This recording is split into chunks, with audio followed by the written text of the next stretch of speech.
students, I am Dipakshi, your science teacher.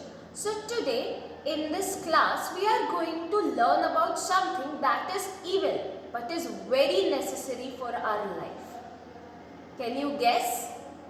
Yes, it is friction. Now let's understand what friction is. Okay, have you ever kicked a football? What happened?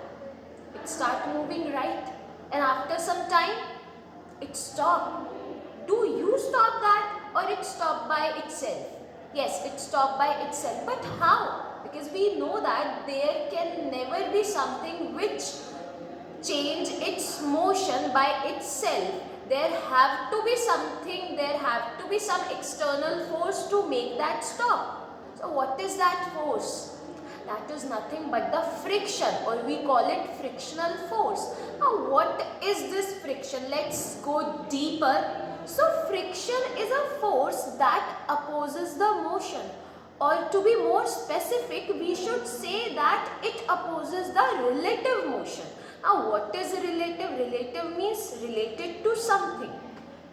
To take place the friction, or for the friction to come into the play, there have to be the interaction between the two objects. And here we are talking about the relative motion between those two objects, right? Those two bodies. Let's understand with the example of these hands. Let's assume this is object A and this is object B. So if I take these two objects and I make the contact in between these and I am moving these objects, is there any opposing force? No, there is no opposing force right now, but they are moving. But then why am I saying that friction opposes the motion? No, it opposes the relative motion. Now what is relative motion? When I am moving these hands, the motion of object B for the object A is 0 because they are moving together. But if I make the object A at rest and I start moving the object B, now object B is moving relative to the object A. So this is what friction do. Friction opposes the relative motion between two objects. That is, if two objects are in contact and one object or both the two objects try to change the position differently, then there will be a force, that is frictional force or the friction, which opposes their motion. Is that clear? Okay. Now let's understand why this friction occur, or what is the cause of this frictional force or friction. The cause of friction or the frictional force is nothing but the irregularities of the surface. Now what is irregularities? It is the roughness of the surface. Let's say I take a book. Right now I will say that the surface of the book is plain, it is smooth. But is it really microscopically, is it smooth?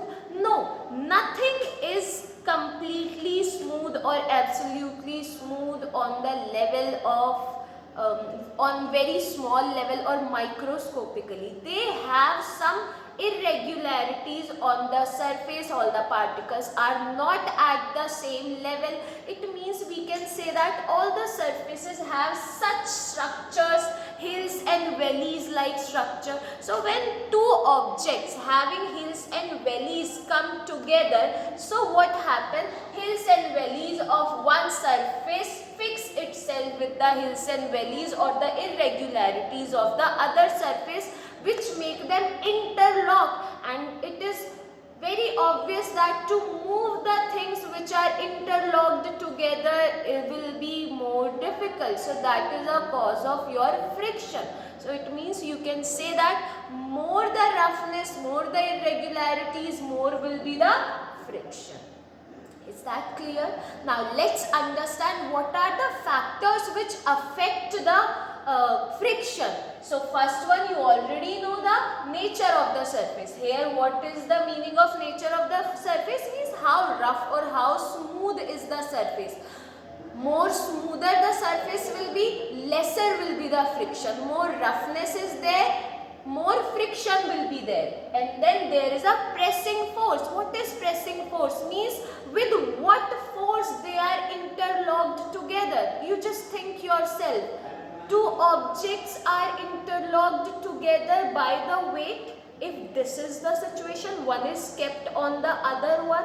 So in the case of weight, you must have observed that to move a heavier weight or to move a heavier object, it becomes difficult. You have to apply more force to move a heavier object, even if it is made of the same material. Okay students, now let's understand the types of friction.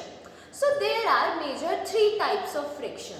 First one is your static friction, then your sliding friction, and then your rolling friction.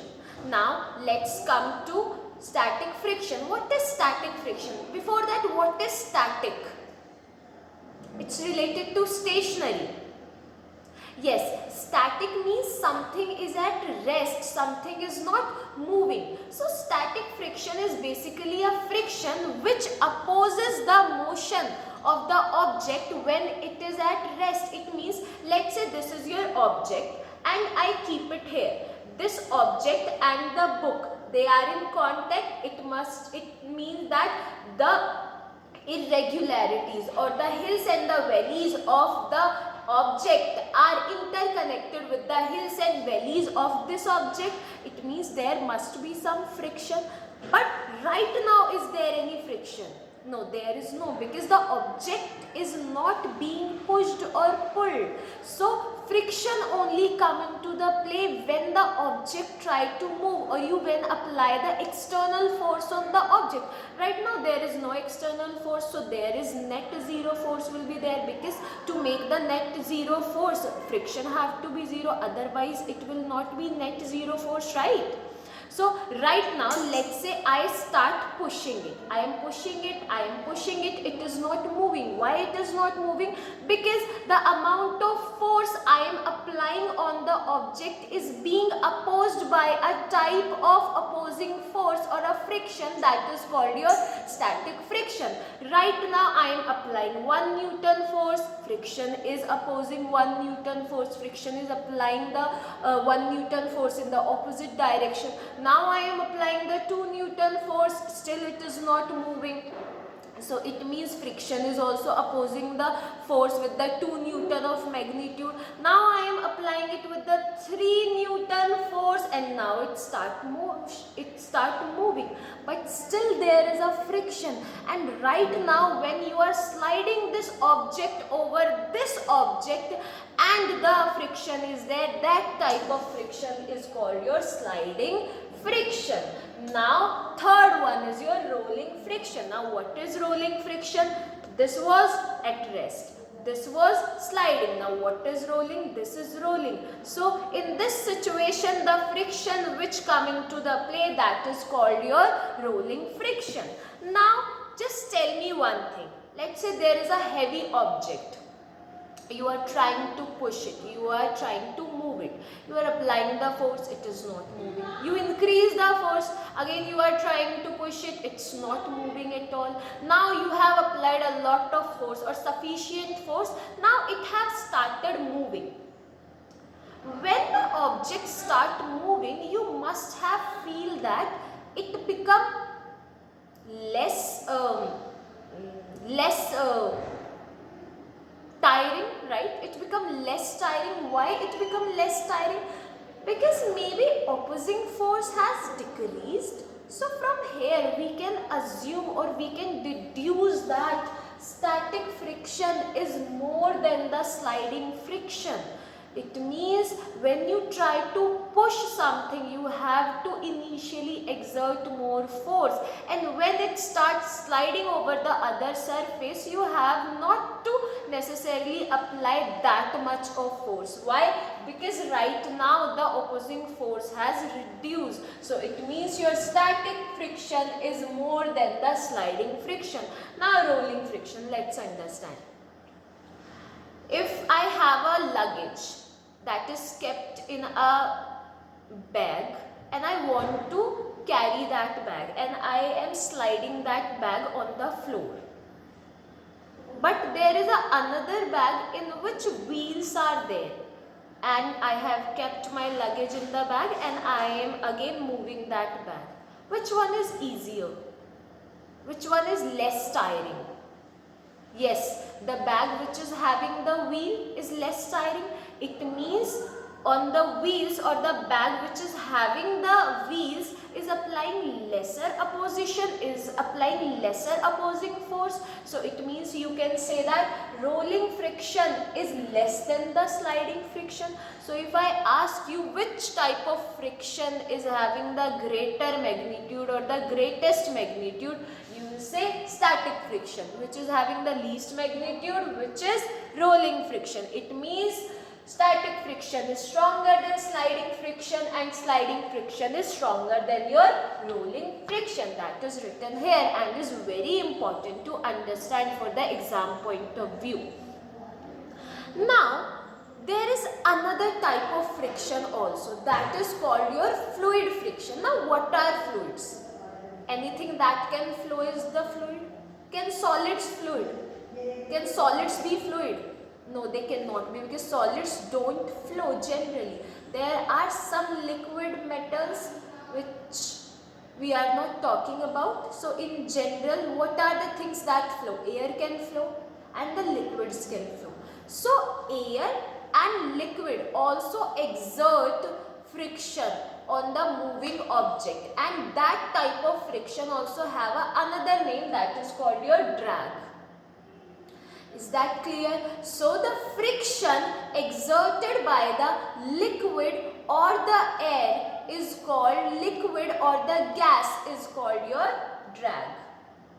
Now we have learnt about friction, its cause, effects. We have learned about types of friction. Now what is the direction of friction? You just think yourself. You have learned the concept of balanced and unbalanced forces, right? So if something is being pushed in this direction and something have to oppose this motion, on which direction that force have to be applied? Obviously in the opposite direction of the motion. So you have to remember the direction of friction is always opposite to the direction of the motion, or is always opposite to the direction of the external force that is being applied on the object.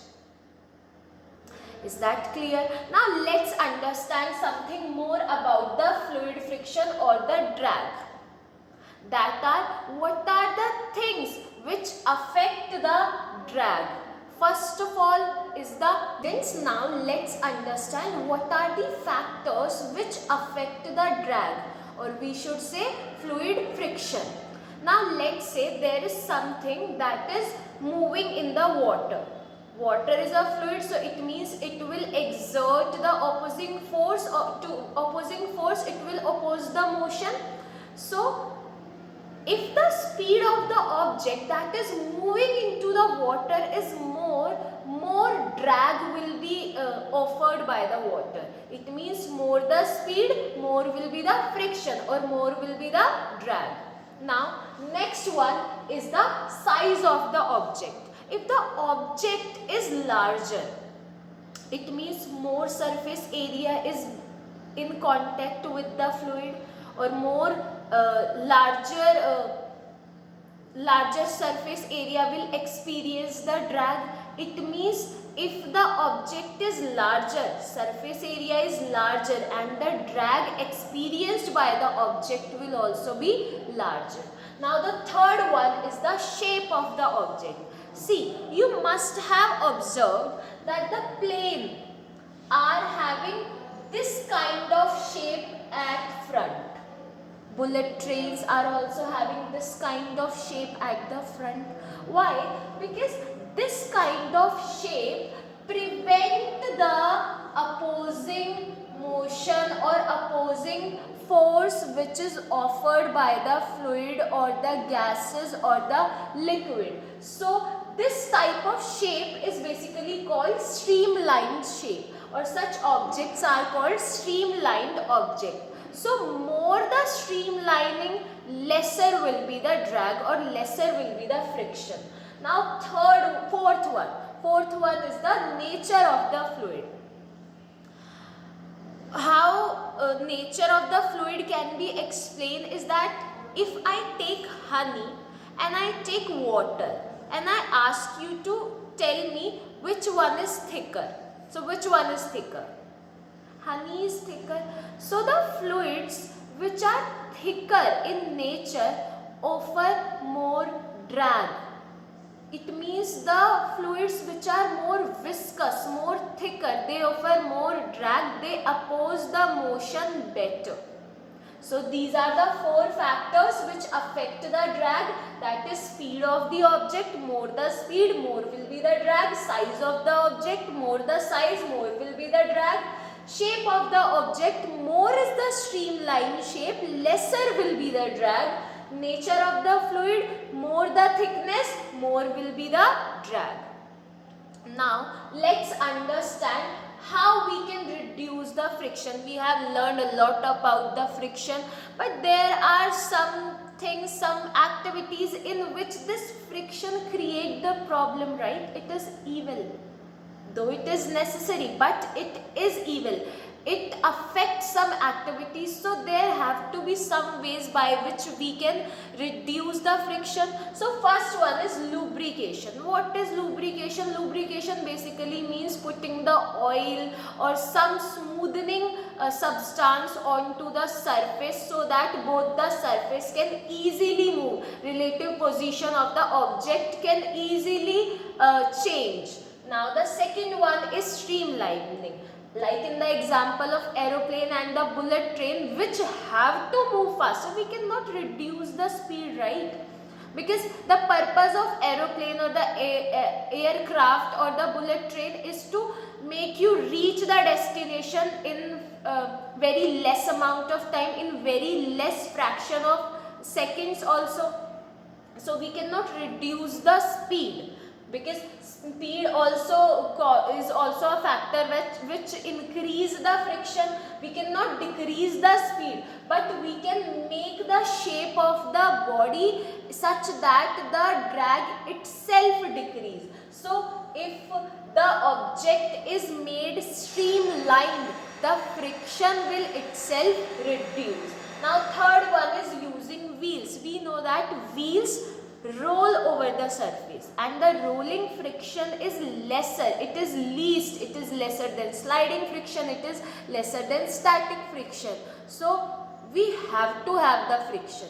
We will experience some sort of friction, so it's better that we experience lesser friction so that we can make the things move easily, right? So if we use the wheels, friction automatically decrease, because in the case of wheel, rolling friction is there, which is very which is lesser than other two types of the friction. Now fourth one is the ball bearings. You must have observed it if you have seen some machinery parts. They have those ball like things, and these ball bearings are present in between the mechanical parts of the machine, which reduces the friction and make the parts of the machine move easier, the easier movement of the parts of the machine. Now fifth one is the polishing. What do we do when we polish the surface? We basically reduce the irregularity. It means we are just rubbing off those valleys. If we are rubbing off those valley-like structure of the object or the surface, it means it become more regular. When it become more regular, obviously there will be lesser interlocking. If there is lesser interlocking, there will be lesser friction. Now sixth one is your air cushioning. So if we provide the air cushioning between two objects which are in contact, it reduces the friction. Now, but what are the ways by which we can increase the friction? How can we increase the friction? So first of all, we have to increase the roughness. More the roughness, better interlocking will be there and more friction will be there. Second one, increasing the surface area. If more surface area is in contact with the other surface, more friction will be experienced by the body. And the third one is better interlocking. How better interlocking? It means you are increasing the pressing force. So that is how we can increase the friction. So that's all for today. We'll continue this chapter in the next video.